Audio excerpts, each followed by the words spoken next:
আওয়ামী লীগ ক্ষমতার দিয়ে যাওয়ার পর ছাত্রলীগের যুবলীগের যত গুন্ডভান্ডা যে আনলে এখন কিন্তু কোনো নেতা খোঁজ খবর আন পর্যন্ত নাই, দৌড়ের উপরে আছে।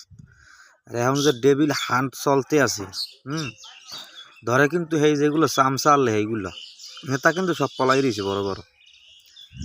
আর মধ্য কথায় এখন যারা বর্তমানে রাজনীতি করতে আছেন, যে কোনো রাজনৈতিক ব্যক্তি ছত্রছায়ায় এই সমস্ত ছাত্রলীগ যুবলীগের ভূমিকা পালন করতে আছেন।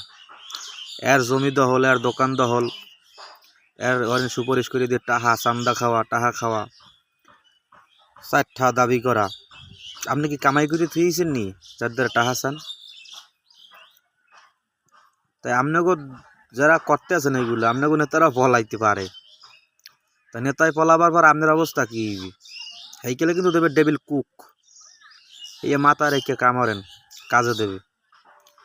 ওই বাদ দিয়ে বাপ মার সেবা করেন, কাজ কাম করেন।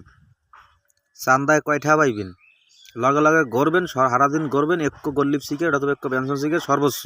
আর নাহলে হলিউড তো আসি, আর লাগে 200 অথবা 300 টাকা আর দুপুরে 1 প্লেট ভাত।